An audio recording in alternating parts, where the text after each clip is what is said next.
اللهم صل على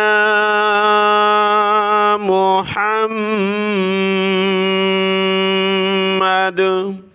وعلى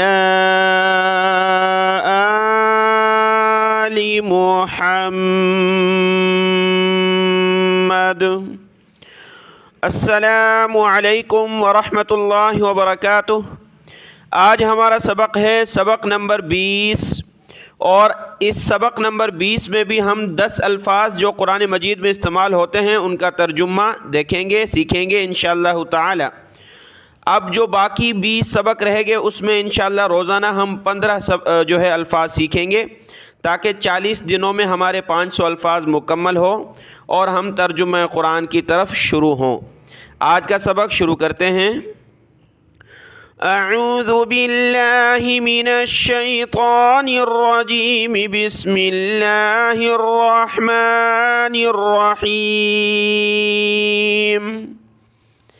دو الفاظ آپ کے سامنے ہیں۔ پہلا لفظ ہے النخیل،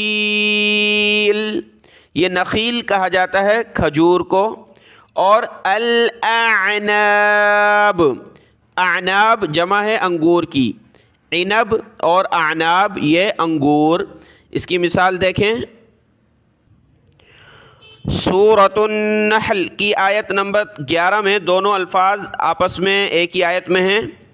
ينبت لكم به الزرع والزيتون والنخيل والأعناب ومن كل الثمرات، اگاتا ہے تمہارے لیے اسی پانی کے ذریعے کھیتی اور زیتون اور کھجور اور انگور، نخیل کھجور، اعناب انگور، ومن کل الثمرات اور ہر قسم کے پھل۔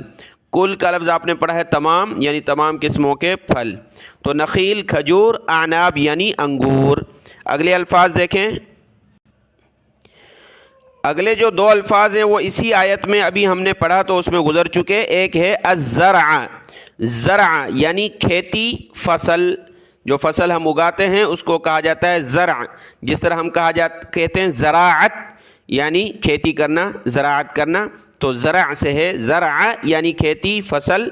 اور الزیتون، اس سے مراد زیتون ہے، جس کا قرآن مجید میں سورۃ التین میں بھی ذکر آیا، والتین والزیتون۔ یہ دونوں کی مثال ابھی جو آیت گزری اس میں آپ نے دیکھا، ینبت لکم بہ الزرع والزیتون۔ اللہ تبارک و تعالی اسی ایک پانی کے ذریعے طرح طرح کے میوے پیدا کرتے ہیں، جس میں زرع کھیتی ہے، زیتون ہے، کھجور ہے، انگور ہے، اور ہر قسم کے پھل ہیں۔ یہ الفاظ ہو گئے۔ اگلا لفظ دیکھیں، 5ویں نمبر پر جو لفظ ہے یہ دیکھیں، لحمن، لام حا زبر لح، میم دو زبر من، لحمن، یہ کہا جاتا ہے گوشت کو، لحم یعنی گوشت۔ اسی سورۃ النحل کی آیت نمبر 14 میں یہ لفظ دیکھیں، وَهُوَ الَّذِي سَخَّرَ الْبَحْرَ لِتَأْكُلُوا مِنْهُ لَحْمًا طَرِيًّا، اور وہی اللہ ہے جس نے تابع کر دیا سمندر کو تمہارے، لِتَأْكُلُوا مِنْهُ تاکہ تم کھاؤ اس سے، لحمًا طَرِيًّا تازہ گوشت، لحم گوشت، طریہ یعنی تازہ، مراد پانی کا گوشت کیا ہوگا؟ مچھلی کا، تو لحمًا طریہ تازہ گوشت جو ہے تم کھاؤ، لحم سے مراد گوشت ہوتا ہے۔ اگلا لفظ دیکھیں، 6 اور 7ویں نمبر پر دو لفظ ہیں، ایک ہے اللیلہ، اس کا ترجمہ ہے رات، اور دوسرا النہار دن، یعنی الفاظ یہ بہت آسان آ رہے ہیں۔ آج ہمارا سبق نمبر ہے سبق نمبر 20، اور آج کے سبق مکمل ہونے کے بعد ہمارے الفاظ ہو جائیں گے 200، یعنی 20 سبق، روزانہ 10 سبق ہم نے پڑھے تو 200 جو ہے الفاظ ہو گئے۔ باقی 300 الفاظ وہ ہم 20 دنوں میں 20 سبقوں میں 15 الفاظ روزانہ مکمل کریں گے، تاکہ رمضان المبارک سے پہلے انشاءاللہ ہم ترجمہ شروع کریں۔ لیل کا معنی ہوتا ہے رات، اور النہار کا معنی دن، دونوں کا ترجمہ دیکھیں۔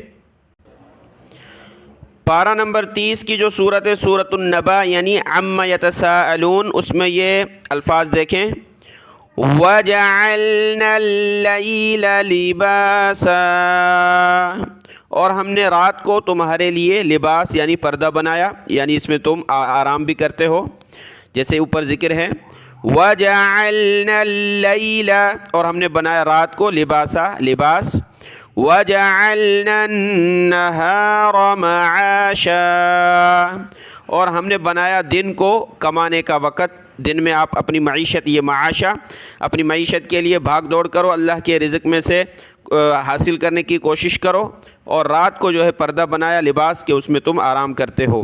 تو لیل کا معنی رات ہے اور نہار کا معنی دن ہے۔ اگلا لفظ دیکھیں، اگلا لفظ ہے الشمس، اور اس کے بعد ہے والقمر۔ شمس کہتے ہیں سورج کو، اور قمر کہا جاتا ہے چاند کو۔ پارہ نمبر 30 میں سورۃ الشمس آپ پڑھتے ہیں۔ سورۃ الشمس میں دیکھیں والشمس وضحاها، قسم ہے سورج کی، واو قسمیہ بھی ہم نے پڑھا ہے آپ کو، قسم ہے سورج کی، والشمسی سورج، والقمر اذا تلاها، اور قسم ہے چاند کی۔ تو شمس معنی سورج، قمر یعنی چاند، اور یہ دو جملے ابھی ہم نے پڑھے، والنہاری، اور قسم ہے دن کی، واللیلی، اور قسم ہے رات کی، اور سما اور ارض بھی شاید آپ نے پڑھا ہے، سما یعنی آسمان اور ارض جو ہے زمین، والسماء وما بناها، اور قسم ہے آسمان کی، والارض وما طحاها، اور قسم ہے زمین کی۔ شمس سورج، قمر چاند، نہار دن، لیل رات، سما آسمان، ارض یعنی زمین۔ آخری لفظ رہ گیا آج کے سبق کا، وہ دیکھیں، آخری لفظ ہے النجوم۔ نجوم کا معنی ستارے، جیسے کہ سورۃ النجم میں ہم پڑھتے ہیں والنجم، قسم ہے ستارے کی، وہ ایک ستارہ، نجم یعنی ایک ستارہ، اور نجوم کئی ستارے۔ آخری لفظ نجوم کی مثال دیکھیں، اس میں پورے الفاظ بھی بیان ہیں۔ آیت نمبر 12 سورۃ النحل، وَسَخَّرَ لَكُمُ اللَّيْلَ وَالنَّهَارَ وَالشَّمْسَ وَالْقَمَرَ، اور تابع کر دیا یعنی کام میں لگا دیا تمہارے لیے رات کو اور دن کو اور سورج کو اور چاند کو، وَالنُّجُومُ مُسَخَّرَاتٌ بِأَمْرِهِ، تمام تارے یعنی ستارے، نجوم تمام ستارے بھی اسی یعنی اللہ کے حکم کے پابند ہیں، نجوم یعنی ستارے۔ تو یہ 10 الفاظ تھے۔ کل سے انشاءاللہ ہم سبق نمبر 21 سے روزانہ 15 الفاظ جو کہ آسان ہیں ان کو سیکھیں گے، اور اس طرح 40 دنوں میں ہمارا یہ سلسلہ مکمل ہوگا انشاءاللہ تعالی۔ اس کے بعد ترجمہ قرآن شروع ہوگا۔ دعاؤں میں یاد۔ السلام علیکم ورحمۃ اللہ وبرکاتہ۔